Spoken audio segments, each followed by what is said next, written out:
Anwar. I've been asked to introduce myself again. I teach marketing and international business in the Pickens College, and Dad is in the department of Kelso is in the Department of Economics and Finance, same college, and we'll be talking about today's book, Looking at the Sun. But we gave you a couple of handouts. One is a brief summary of the book, and the other handout, which is on East Asia. I fixed a project last year which will be published this month, I believe. It will be coming out. So it's some of the references are used in that project, and they are only on East Asia. It's economic development economics, all the things which have been discussed by James Fallows. So very briefly. Now in the book, they have cited quite a few book reviews, but I had some extra book reviews which I did last year, and it will be interesting to see what exactly other people thought of James Fallows. Wall Street Journal, April 15th, they think that an unmitigated MITI lover, MITI stands for Ministry of International Trade and Industry from Japan, and some of the people in this country, they did not like MITI because it was kind of a big brother helping all the companies. So I will talk about it later. Far Eastern Economic Review is published from Hong Kong, and they have to say something about James Fallows' book. Great stuff. Unfortunately, it's seriously flawed and just plain wrong. And the next one is Japan Times. I subscribe to Japan Times, and they were not bad. It says that it also remains to be seen what will happen in East Asia when the party is over. So how do they deal with their hangover? And because right now East Asia is going through some problems which Fallows did not cover because the book is about 3 to 4 years old. And then finally Financial Times, which is just like another Wall Street Journal but published from London. And they said just as looking at the sun causes blindness, so gazing at our Asians' best emerging economic and social system can dazzle the mind. James Fallows, Washington editor of the Atlantic Monthly. Now who is this James Fallows? Most of you know that. He worked at the Atlantic Monthly. He was the Washington editor of the Atlantic Monthly magazine. And for the last 6 months, he joined another company, not another company, but another publication. He's the editor of now the US News and World Report. So it happened, I think, in the last 6 months. And he's a Rhodes Scholar. His writing style is excellent. I like it. But some of his thinking, I don't really agree. And the reason is because he belongs to a new school of thought on Japan, and which is called the revisionism. I'm also fixing a project on this. Now what exactly is revisionism, and who are these people? There are 4 main guys, and these are mostly called the Gang of 4. Gang of 4, the first one is Chalmers Johnson, sorry. He taught at UC San Diego. He's retired now, and he's an expert on Japan. The other person is Wolfram. His name is Karel von Wolfram. He's a Dutch.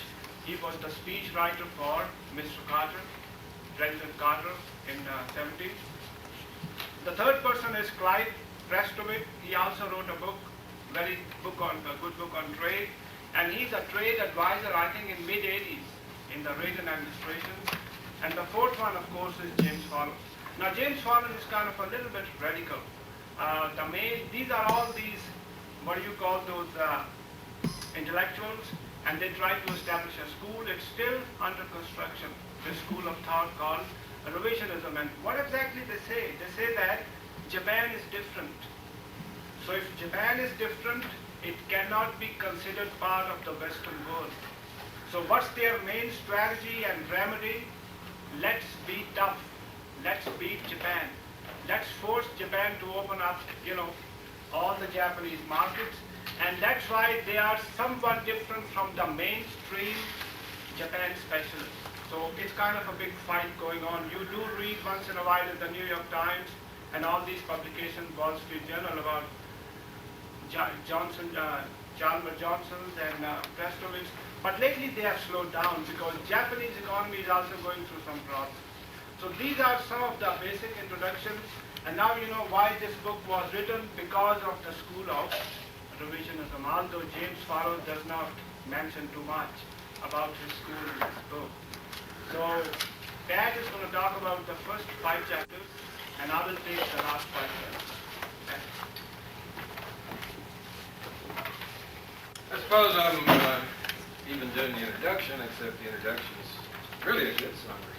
Well, there's 2 introductions, and there are a good summary of the arguments. I did note that in, I think, one of the second summary, it says, the central argument of the book. This is kind of what Anwar was saying. Western societies have been making mistakes about Japan because they're using the wrong mental tools, which probably includes the wrong economics, but certainly includes this, according to him, this idea that Japan is in some way basically much like, if not the United States, at least Western European economies and so forth. He, of course, starts out, that's a pretty dramatic example, the semiconductor industry, which, of course, started in the United States pretty much, was certainly dominated by the United States in the 1970s. And I guess The Age of Innocence is one of his titles, but that's kind of what I'm saying. We all assumed this was going to continue to be a success story. We had a lot of trading, I guess you'd say, about how the Japanese penetrated the steel industry and the automobile industry, and, I don't know, cameras and heavy equipment, and not add anything. But these were all kind of old issues and had been pretty free of import competition in the 50s and 60s, so they were probably sort of hidebound and so forth. But the Silicon Valley was where they definitely weren't that. You know, they were doing everything right, as it says. Competitive. Of course, they had high technology, high-skilled workers. They had flexible management, non-hierarchical, sensitivity to employees, lots of investment in continued research. Certainly should be a continued success, and it's probably a little strong to say that you had an industry collapse in 1987, but Japan penetrated and became very dominant in some of these fields. Actually, I think this one study said clearly dominant in 8 and a slight lead in 5, but the United States really only had a clear lead 2, according to their figures. And there's another study or 2 that has somewhat different figures, but they still shows pretty much the same thing. And again, part of the central argument of this book is that it had a lot to do with the deliberate policy of the government, and I guess you could say the Japanese business strategy combined. This example of guided capitalism. Part of the wrong mental tool, according to Fallows, is that we like to think that all of these successfully developed countries like America and Western Europe and Japan are really, the successes of the market system and free enterprise and so forth. And he's saying, or actually as a matter of fact, that Japanese economy is not all that free. It is very much more of a directed economy. It's not exactly what you call a centrally planned and controlled, or maybe it's not even real close to it, but it certainly has a lot of government intervention. And so part of their role in helping the Japanese semiconductor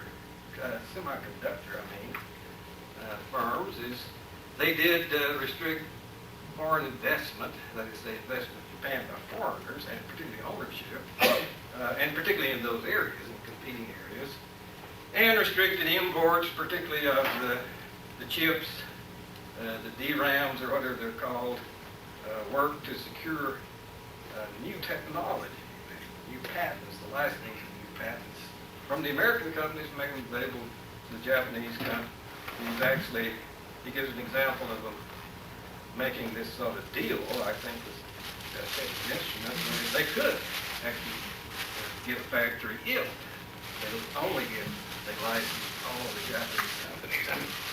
And then also they do this kind of supply investment capital, but also kind of direct analysis. I believe the example maybe was Sony, but for a while at least they were not even going to kind of help them, but they did change their mind. A definite strategy, an industrial strategy, and the Japanese strategy themselves. I just listed some terms. One being the monopolistic price discrimination. I don't think is really in the book. That's just standard economics. What was going on in the early stages, of course, as in any industry, they were kind of settling out as to how this industry was going to develop, particularly things like it's going to continue to be relatively disintegrated, or whether it's going to become vertically integrated. The Japanese were already pretty vertically integrated because of these Saikatsu, and so apparently that was a good feature. It's rather difficult for new firms, new entrepreneurs, make these jumps. It's kind of where they start into the next stage, particularly because a lot of them in these scientific areas are pretty much scientists, don't know not a lot about business management anyway. So it kind of takes a while for them to kind of get to the point of selling out to a big firm or doing it themselves and so forth. The Japanese were already set up for not exactly tight vertical integration, because these Daibatsu are more or less just sort of kind of sometimes loosely formed kind of conglomerates. So they can have different degrees of independence or interdependence in the same kind of organization. And they're always tied in with financial institutions, which certainly help if you're in kind of a price war, if you need pockets. Some of the American companies didn't have that. And they did seem to follow something that's called monopolistic price discrimination.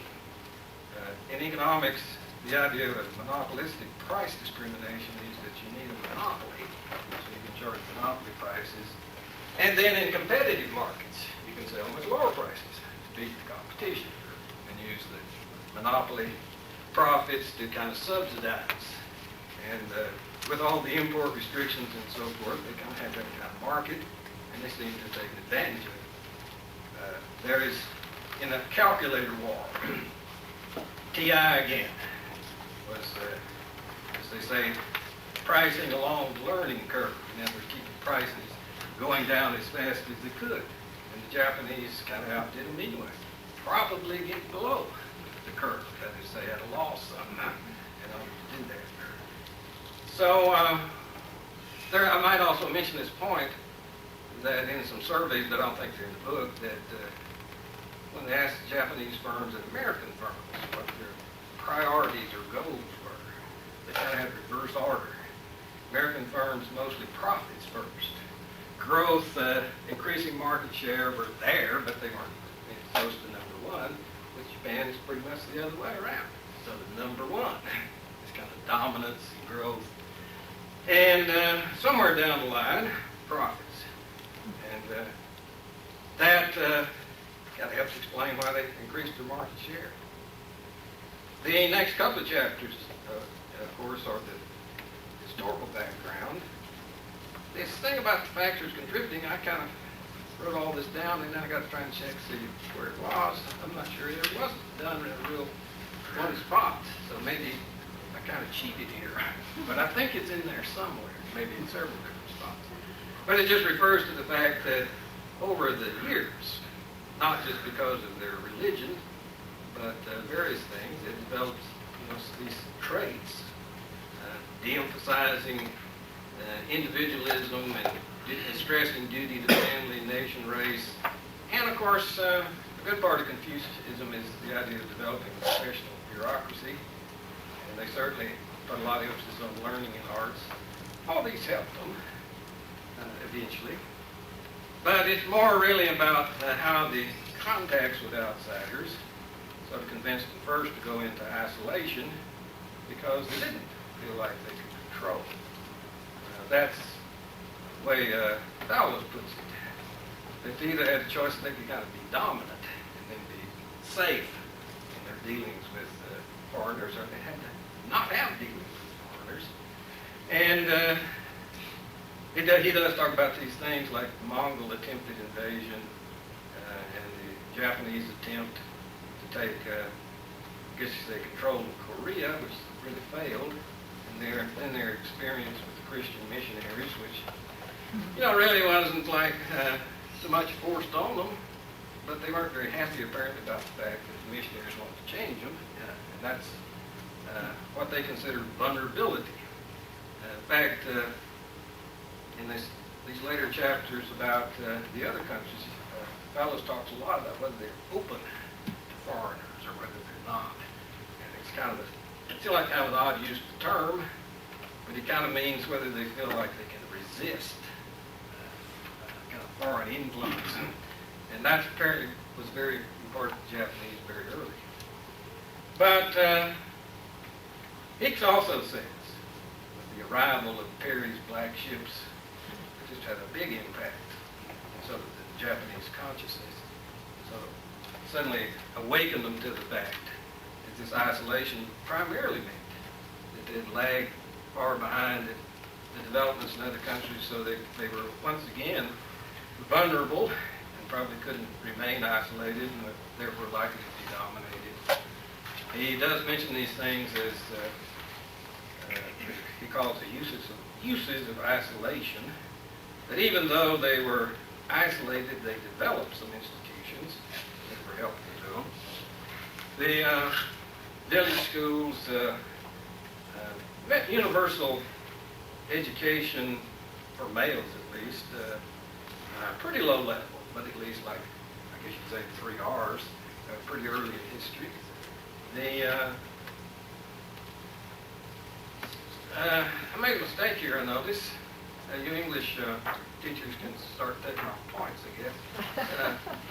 Where the samurai gradually were becoming more really administrators, I meant to say, kind of government officials, or maybe merchants, and during this period, developed what he calls the cartel-mindedness, that development of things like guilds and early, you should say, primitive examples of something like zaibatsus, just to ensure you didn't get too much harmful competition, cutthroat competition sort of thing. That still seems to be kind of important in this kind of an economy. And with this is a period that Eisenhower calls the centralized feudalism, where under the shogunate they begin to centralize administration and taxation. And he also mentions this, what he calls this standardization of Japanese life, but as I recall, first primarily it's kind of standardization of consumer goods. So all over Japan, you kind of have everybody, seems like they have the same taste, they buy the same thing, which I'll take his word for it, I've never been there. But I'm not sure exactly why he thought that was real important, but he did spend some time on it. But at any rate, as following Perry, we got into the period called the Meiji Restoration, which he describes the system that was at least involved is one that emerged for one overriding purpose: to create a modern industry of armaments as quickly as possible. His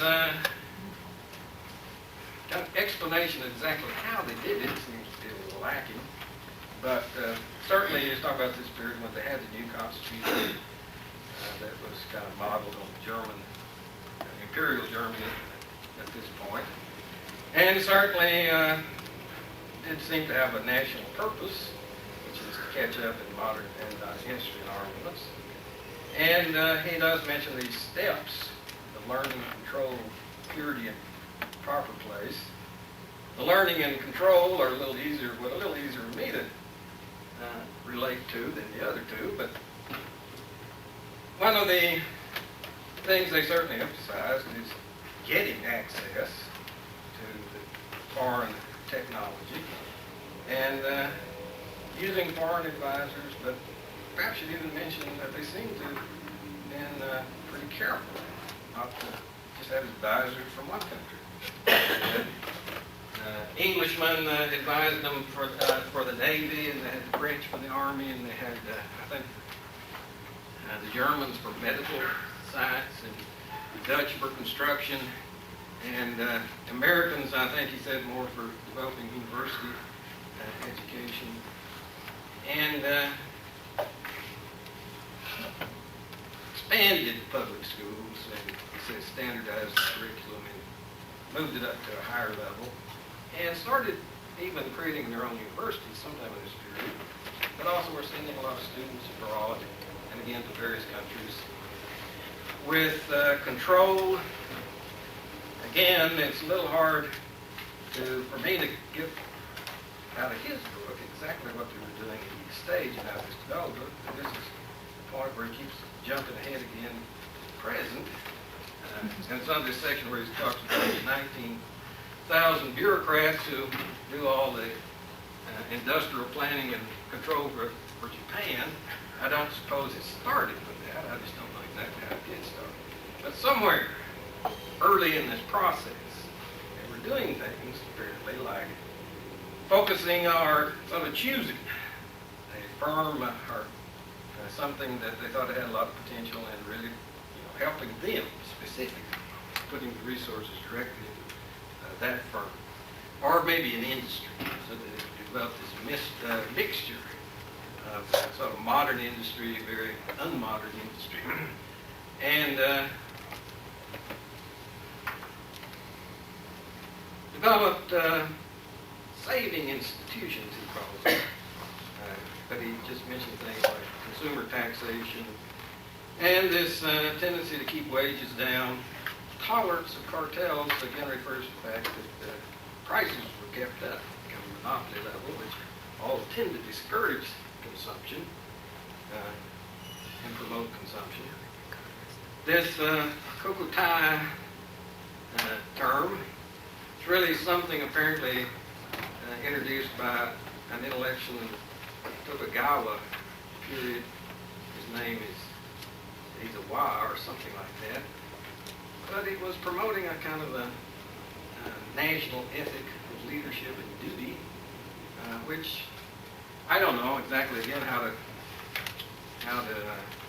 put it in terms that are familiar. I guess it's something like that, the method of manifest destiny or the white man's burden. But it's always the thing they kind of fall back on to explain why the Japanese citizen has to make certain sacrifices and so forth. It's just a matter of kokutai.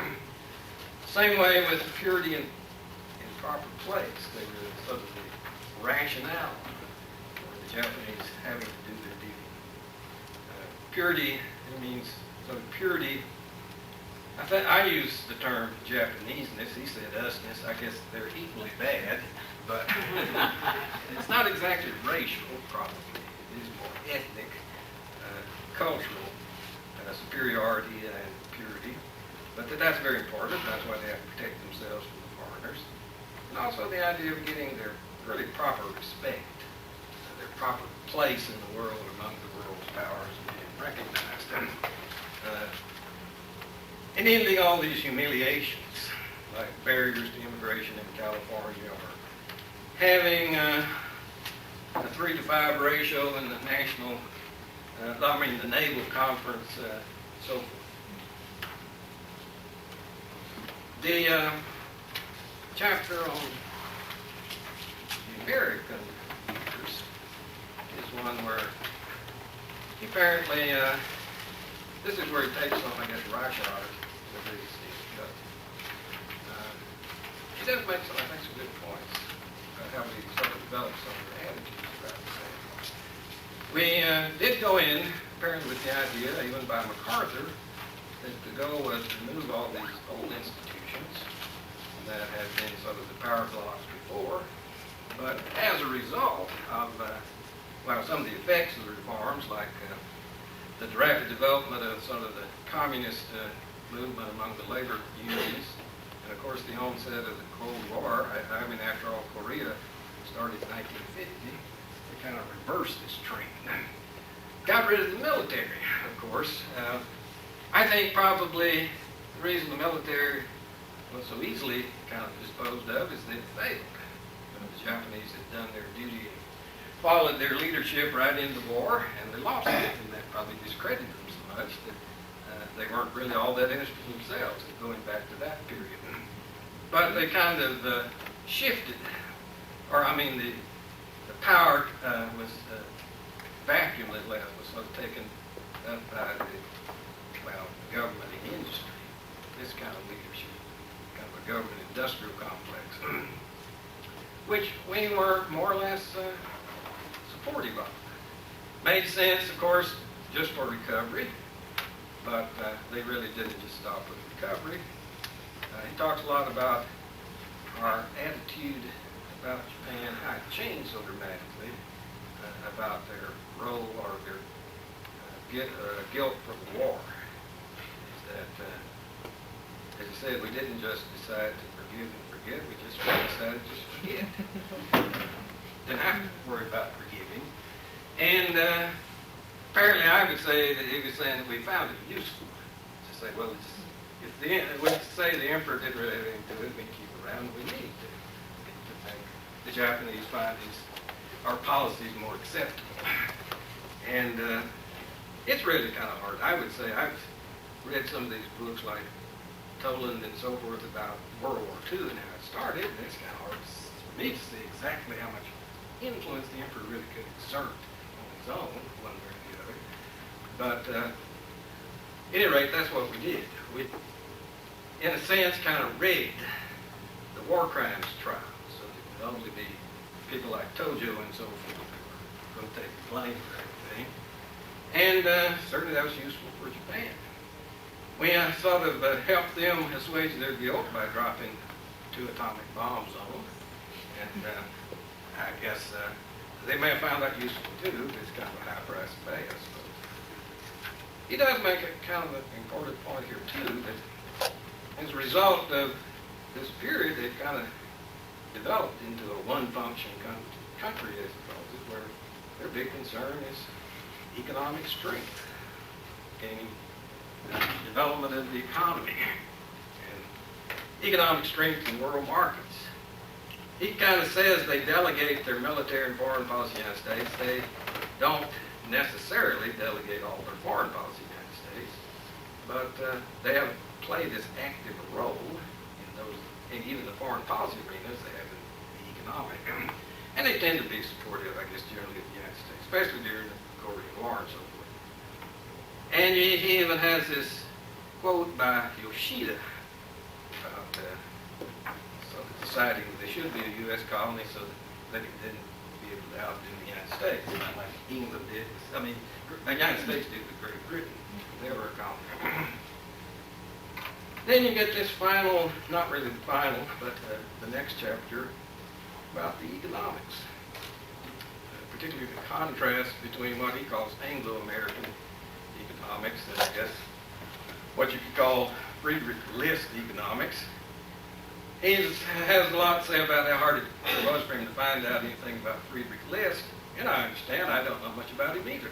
He's just not a very well-known economist, except in Germany where he's kind of a hero. And he's kind of a hero because his principles of political economy, I think, is about how Germany has developed their industry.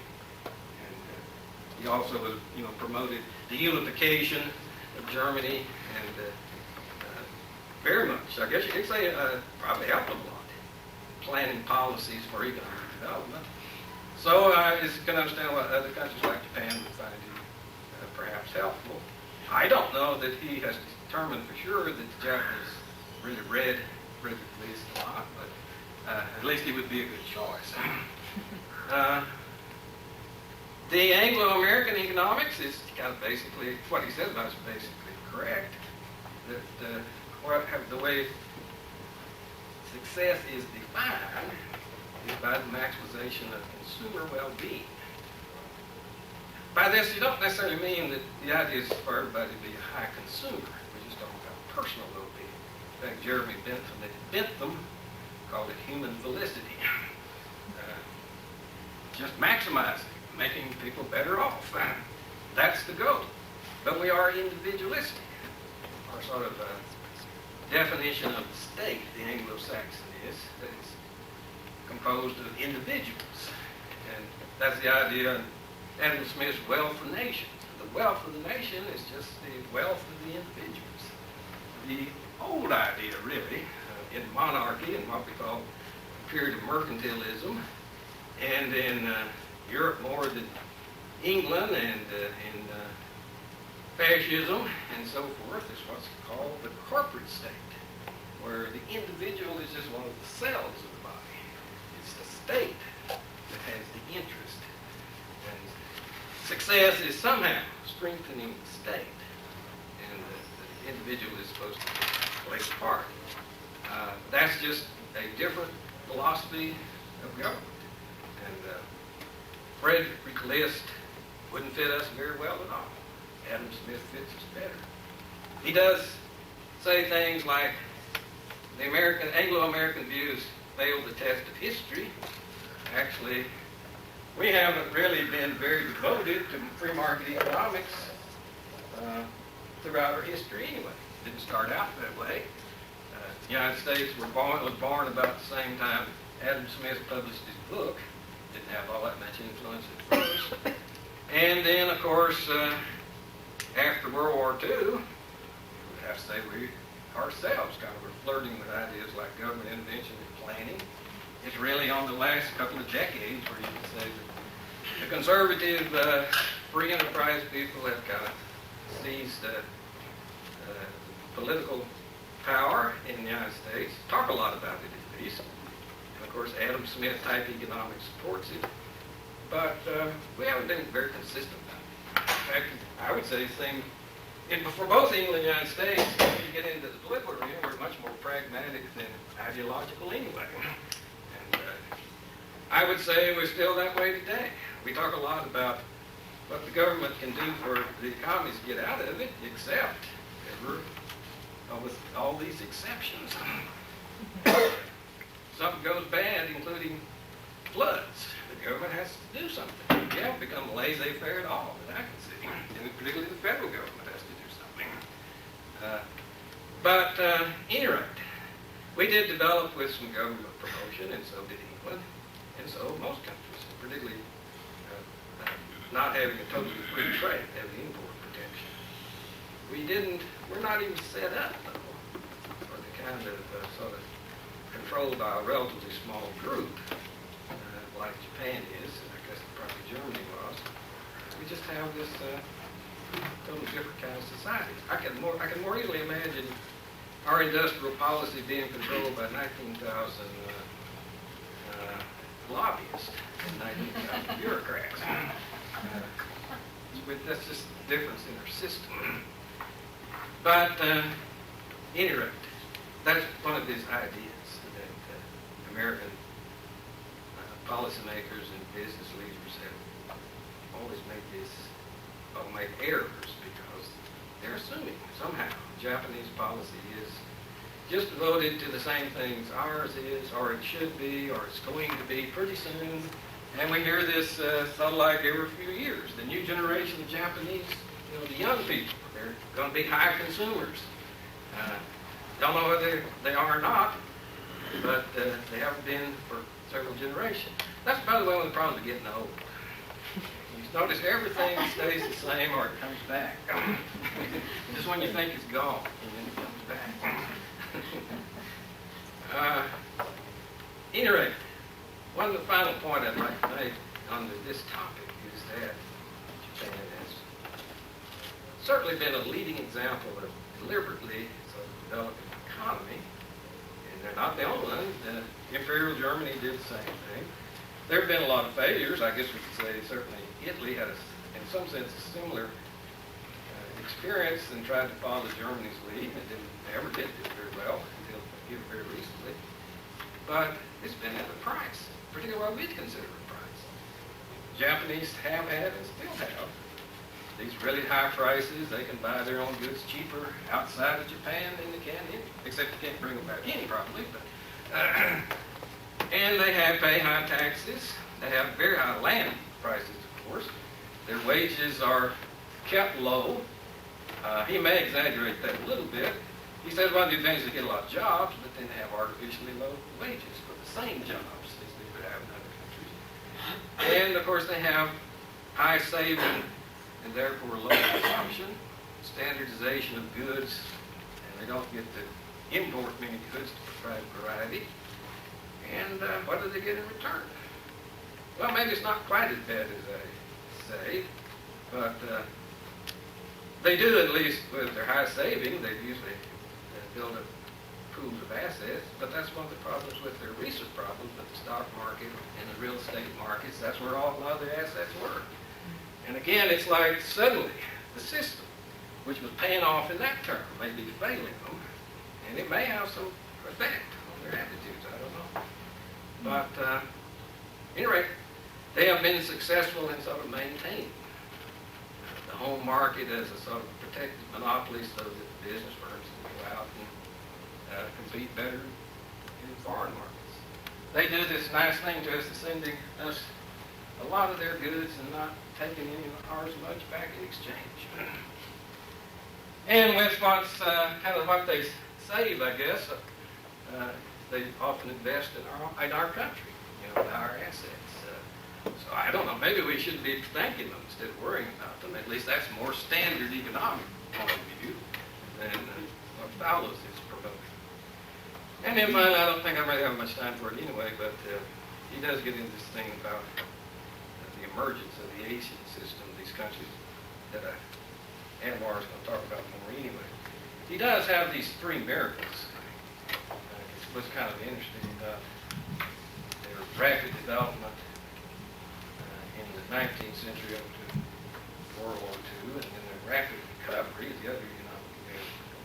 The third one is their survival in a way that kind of dramatic change for them with the rise in energy prices because they have to import all their oil, along with a rise in the yen, which tends to overprice their exports, which they countered at least a great part by shifting their manufacturing into these low-wage Asian countries. And that's part of how they came to be the leader of the Asian system. I may have taken too much time. I kind of lost track of when I started, actually, but hopefully it left some idea.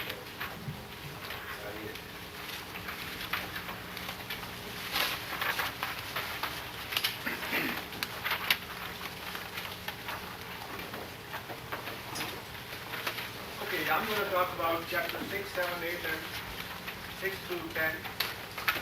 I'll just take 10 minutes because I think we are running out of time. The reason, as I said before... We're doing okay. Take 20. Live it up. When he wrote his book 4 years ago, one of the major reasons was because Cold War was going to be finishing. And so historically we had a bipolar world, Soviet Union and US and its allies. But now we live in a multipolar world. And a lot of countries are trying to compete on the basis of their competitive assets or engines. So those days are gone when you had only two big giants hitting each other. And then in mid-80s, when we started to see all these countries collapsing, so it was a big opportunity, it was a pretty big niche. And that's why there are a lot of books coming out under this domain or under this topic. In fact, the latest one is written by one of the guys from Harvard University International Studies Institute. His name is Samuel Huntington, and his book title is The Clash of Civilizations. Excellent book, little bit controversial, but you will love it. I mean, I don't really agree with all the things he said, but it's a continuation of this Fallows book, and that's what we are witnessing. That there is no Cold War, but we have a one war which is going on all the time, every day, every minute, every second. What is that war? It's called trade war. And that's what we business people always try to investigate what's going on. Why Japan is doing so good, why Malaysia, Taiwan, Hong Kong, all these countries are going crazy in terms of their wealth, in terms of their assets, in terms of their technologies. Suddenly in the last 10 years, the whole ball game has changed.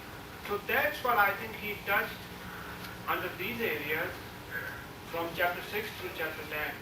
And he tried to discuss all these things. But again, as I said, Fallows is one of those guys. His writing is a little bit controversial, but you get to know a lot of things. And it's very important sometimes to disagree. If you agree all the time, I think you may lose your own comparative edge. It's okay to disagree. It's okay to challenge people. But again, there is a one limit, within if you stay within all the limitations. So in chapter 6, what he talked about was, in chapter 6 and 7, he talked about 3 countries. And these are some of the Asian countries, what you call it Asian miracle or Pacific century, or there are so many terms used in all the magazines we read every day. Asia's exporting economies or high-performing economies, whatever. So the first group is those countries having growth without development. I mean, they are doing very good, but in real sense, the long-term development is not there because there are some problems, environmental problems, pollution, corruption, one of the nightmares of the developing world, and the country I come from, it's one of the worst national disgrace we have, and that is called corruption. Now, do we have corruption in this country? Of course we do, but it takes a different form. It's mostly a white-collar corruption. It's a corruption you cannot really identify right away. It's a corruption in the form of lobbyists. It's a corruption in the form of changing your agenda. But the corruption we see in the developing world or East Asia, Thailand, Malaysia, Indonesia is one of the most corrupt in these days. If you look at the list of all the 50 countries, Pakistan is the second last on this list. And it's very embarrassing to be dealing with this system. India is there, number 10, no, number 8. And Thailand is there among the first 10. Indonesia is there. Japan is also there. Very, very corrupt in some aspects of their society. And that is called political structure. In the last 10 years, they had almost 6 to 7 prime ministers. So what does it signify? A very, very corrupt society, but in some areas they have done outstanding job. I mean, you love to buy their electronics and cars and Lexuses and Infinity because maybe under that there is some value. So basically, he said countries having growth without development, these countries are Thailand, Malaysia, Indonesia. And he talked about these countries in a very interesting way, Malaysia also. Now Thailand, he talked about that it's a purest illustration of all the industries guided by the government. Everything is controlled, all the state enterprises and whatever. About Malaysia, he talked about that it's one of those underdogs, it's one of those countries, where everybody's trying to work hard. Their prime minister is always fighting with the Western world. His name is Dr. Mahathir. He's not a PhD, but he's a real doctor.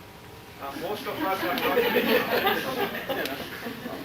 So Mahathir, every time you read Wall Street, New York Times, any newspaper, his name is always there. Why? Because he's fighting, because he believes that some of the countries do not get fair treatment from the Western world.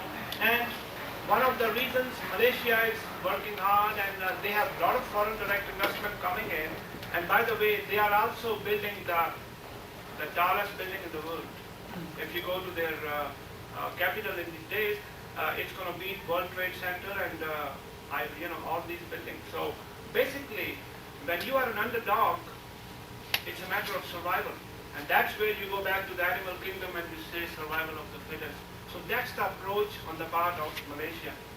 Now then he comes back to one group which is called Overseas Chinese Business Networks. Now he did not use this term OCBN, but this is a new term we are using in these days and it's coming from East Asia. He has used the term ethnic Chinese.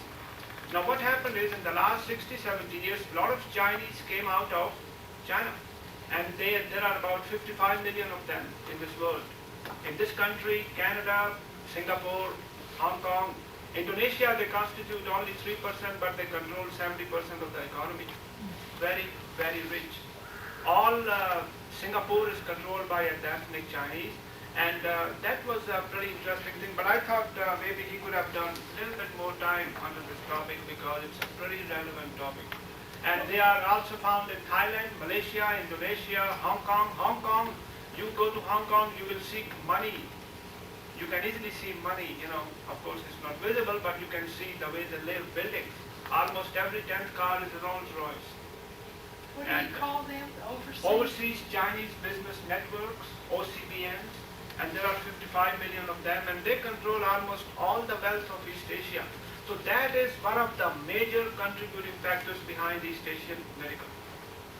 And they are still doing very good. Of course, it has to do with their real estate and all the businesses because they are mostly into retailing, distribution, development, property, and real estate. And that's where you make money all these days, even in this country. Okay, the third country he talked about, Indonesia, very briefly. It's an island state, very tough guys. Of course, there's a one guy, he's there for the last many years. When I was in junior high, he came into power, and he's still there. And that's one of the problems behind developing world. And he did not discuss really too much from that perspective. But basically, Indonesia, they say, it's not really a rigid Islamic society. It's kind of pretty mixed. And the second group of countries he talked about, and those countries are not important. So basically they are on the sidelines. So I'm using his statement. And what are these countries? Burma, North Korea, the Philippines, Vietnam, Cambodia, Laos. And what's the problem? Again, problem goes back to the main problem I told you, corruption. Leadership problem. Too many times government will change or somebody staying there forever. In this country, after 4 years, at 8 p.m. you see somebody losing, they come on TV and they say, sayonara, thank you, I loved it, goodbye, I will see you, I will build my own library and next year we'll see you guys. Now over there, when you lose, you come on television and you say, I'm not going to leave, I'm going to stay here. So that's the major problem behind some of the East Asian countries. And I think he has discussed some of these things, especially leadership, problems in leadership, environment, and all these. The third group of countries he talked about, and he said these are the main contenders. Contenders mean they are doing pretty good. South Korea, Taiwan, and Singapore. Now, if you look at these countries, their system is really not similar. And they are going in a different way. But if you look at their exports, it's unbelievable. We have some Taiwanese students last year, and still they think they are number 2 or number 3, although in some areas they have done excellent. So basically, psychologically, some of these countries still think that they are under the umbrella of Japan. And they still want to imitate Japan in almost every aspect of their life. Now, South Korea, he spent a lot of time discussing South Korea. And some of his early writings, because I monitored Fallows before in my own research work since 1987, and he did write a couple of papers on Korea, and they were published in the Atlantic Monthly. And the same ideas he had from those, papers. And he said that South Korea is trying to catch up, but the problem with South Korea is not Japan. And the reason is because Japanese society was more homogeneous. South Korea was American ally for a long time. The whole geopolitical structure and the social setup is completely different. So, but they have one thing, and that is they feel very inferior in terms of competing. Now you take any South Korean product, and they will still be number 2. Number 2 means they are not really Panasonic or Sony or Pepsi or Lexus. But of course they manufacture a lot of cars, and they allow only 5% cars in South Korean market to be sold from other countries. 95% models are still made in South Korea. And that's how those countries are under the name of protectionism. They're trying to protect their economies, and it's been going on in all those countries. And then he said Japan was big enough to incubate industries domestically before exporting to the outside world in 50s and 60s and 70s and 80s. So that was a wonderful learning curve. They incubated a lot of companies, excellent, industrial policy on the part of Ministry of Finance and Ministry of International Trade and Industry. But South Korea did not go through this sort of profile. The whole metamorphosis or all the things happened in South Korea, it came out to be a pretty different deal. And South Korea is still not closed. Of course, they are developed. But if you go to Seoul, you will see a pretty, dual society. And people still are not, they can't really compete because all the parts manufacturers, they are in Japan and they ship everything to South Korea and they manufacture in South Korea. Now, one thing he did not mention in his book because it was maybe too early. If you look at the strategies of South Korean companies, Hyundai and Gold Star and Lucky Gold Star and Daewoo, they are going overseas big time in terms of investments. You go to Ireland, you go to England, you go in this country, Oregon, all these places, Poland, Hungary, they are investing big time. So maybe they are trying to imitate now the way Japanese did it in 70s and 80s. All the transplants, almost 50% of the Toyotas are manufactured outside of Japan. And they have almost 3 or 4 plants in this country. And Nissan and all these places. So that's where they are imitating some of the countries. So basically, it's a pretty good discussion he had about Taiwan, Korea, and all these countries. And he also mentioned one thing, and going back to overseas Chinese business networks, and he said that in Taiwan, you don't see really a huge corporations like it happened in Japan and Korea. But in Taiwan, you have mostly family-based companies. And that's where you go back to OCBNs. Of course, there are some companies coming out from Japan, they will be very big. Taiwan, they will be very big. One of them, you buy their computers, they are such a hot commodity in this country called Acer. And it's such a big product in these days. Other one is Formosa Plastics. Investing a lot of money in China, all the Taiwanese. So basically, they are still small, maybe down the road after 10 years. So that will be another Korea. Now Singapore is too small to compete on that basis because they have a different name. So in the end, after these chapters, he talked about Greater China, and he said that could be another big force in international trade and international business. And he's also talking about Taiwan and Singapore within that perspective. So I think that was a little bit too early, because the problem in international trade is that things are changing so fast. Even in 1 year, you see so many things happen. So some of his things in this book, they are very well valid, but they are a little bit old, because a lot of things happened in the last 3 years. And that's where we have to watch out. Now, chapter number 9 talks about the impact of the Asian system, and he has discussed environment, migration. It's a chronic problem in all the East Asian countries, including developing world. People moving from rural areas to urban areas for the sake of good quality of life, education for their families. And if you go to some of the countries, especially in Shanghai, if you visit Shanghai, you never see sun because it's so polluted. There's so much smoke. And in our own country, the country I come from, we were there last month. Miles and miles you see smoke, and these are the trade-offs of development in all the East Asian countries as well as developing world. Are you from Pickens? Yes. And then he has discussed another interesting concept in chapter 9. He called it sentimentality and ideology. I didn't understand this word, sentimentality. But under that, he quoted one guy. He gave a reference to one guy. His name is Shintaro Ishihara, or Ashihara, Ishihara. Now, Ishihara is a Japanese. He's like a Ross Perot in Japan. And he's big time Ross Perot over there. He's a fighter. And he's always bashing US companies. He's always bashing the US government. And he said that basically these people, when you are an underdog, when you are not a rich country, when you are trying to develop, you have more dignity and pride, and you are always a fighter. So that's what he tried to raise. But if you want to read Ishihara's book, it was out in 1987-88. Japan that can say no. And it came out to be a very, very controversial book, and it was translated by the US Congress, although it was not available here, and then it was released in this country. And I bought it in 1989, and it was a pretty big issue. At that time, many people in this country did not like Ishihara, and he also tried to run for the prime ministership, but I think he didn't have sufficient votes.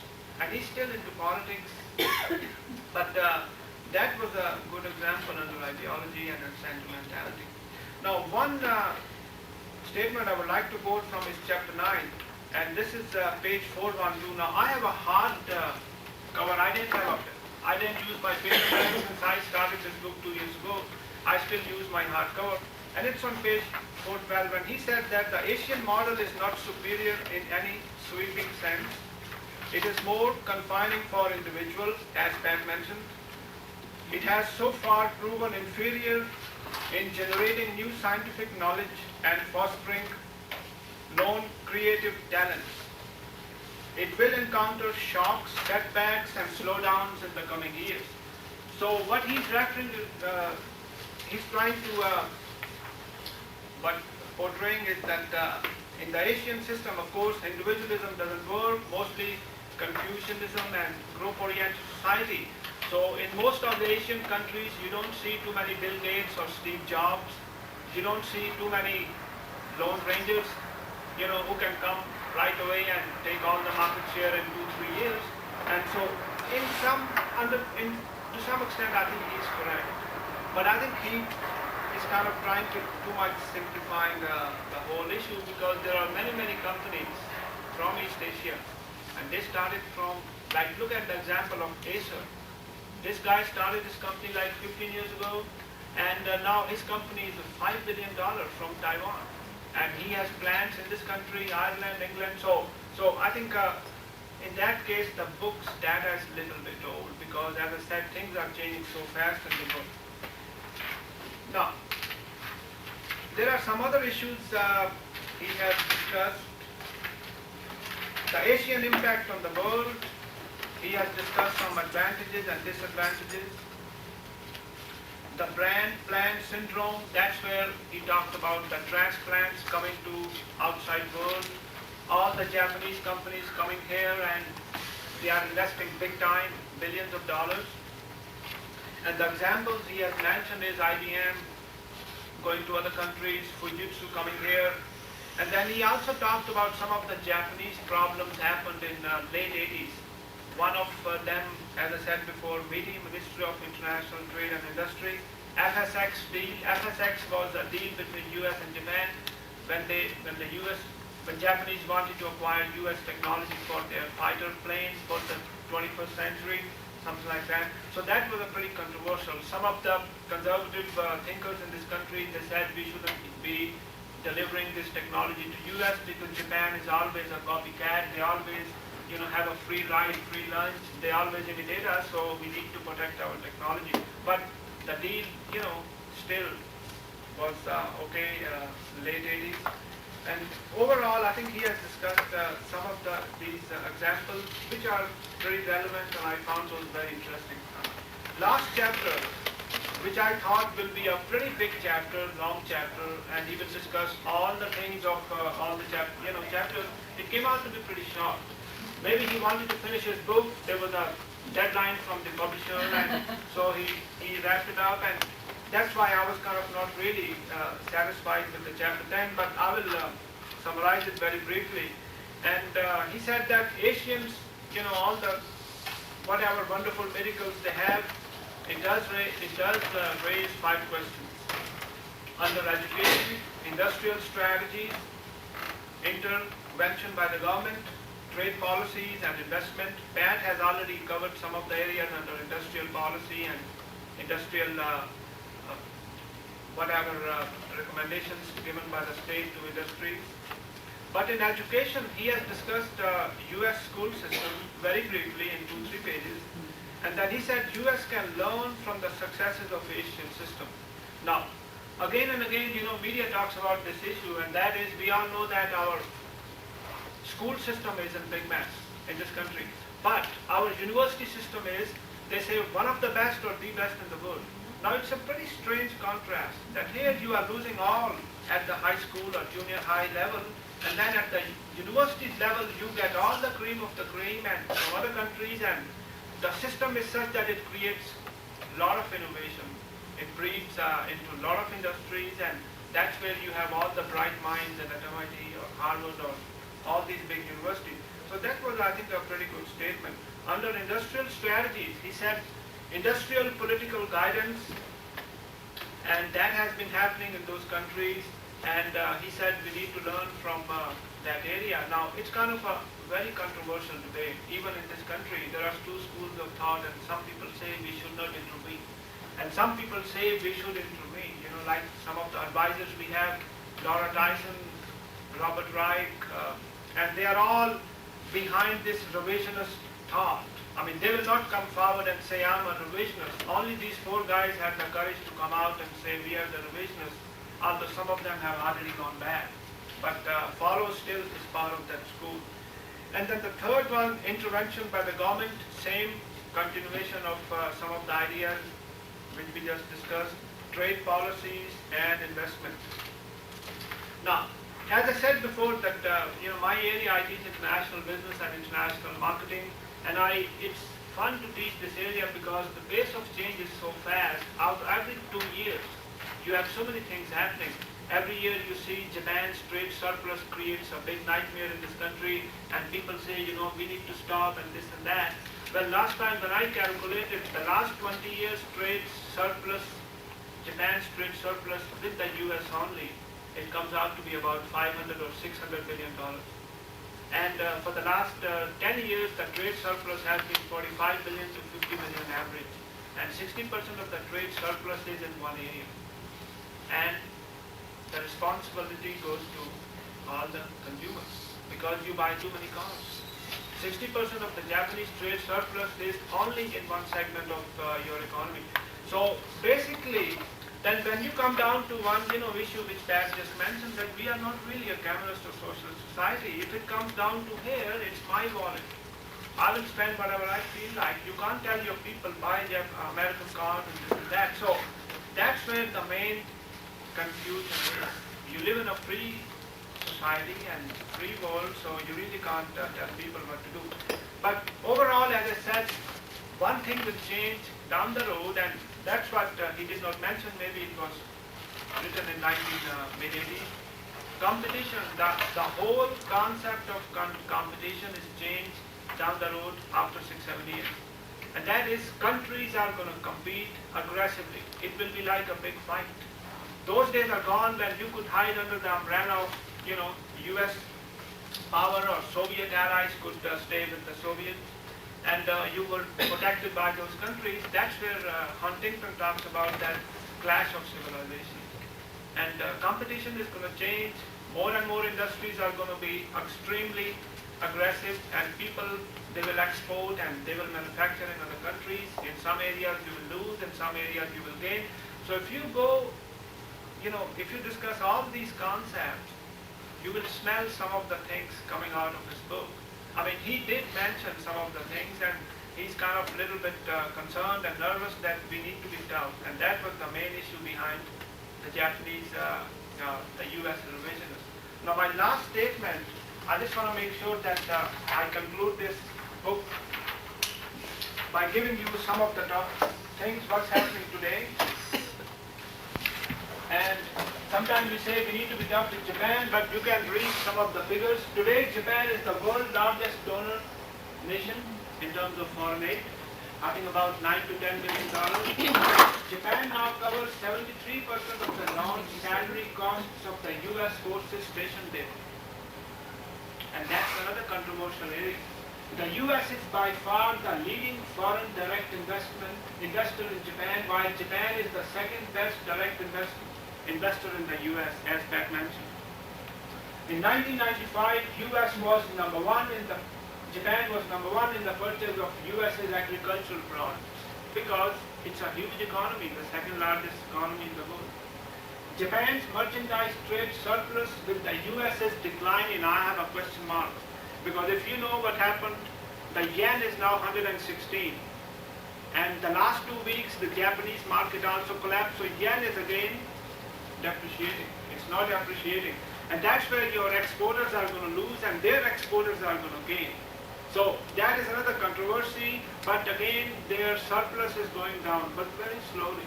And the last point I have, and I'm doing a study again in this area, there are 149 Japanese multinationals included in the Fortune Global 500 list versus US's 151. And the largest company in the world is Mitsubishi, $184 billion. Now these are some comments, some ideas, some food for thought. Now you can imagine that it's a love-hate relationship between the US and Japan. And the world trade is so much interdependent, you can't think of separating yourself.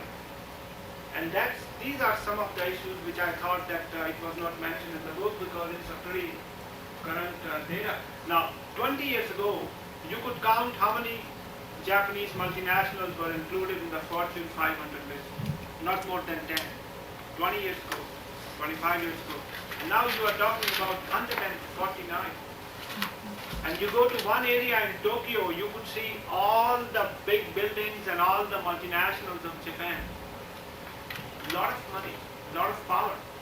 But they still want to stay as an underdog. They still want to be under the umbrella because they still want to bow and they still want you to protect them. They spend only 1% of their GNP on defense. So these are some of the controversial issues. And that's where I do not really agree with some of the revisionists, and they say, let's hit Japan, let's force them to open up their markets. Of course, it's a both-way street. If you lose, they also lose. And many countries will also, because anytime when you sneeze, the impact or the after effects you will see in Mexico, you will see in Europe, because you are the biggest economic engine of the world. Thank you. Thank you.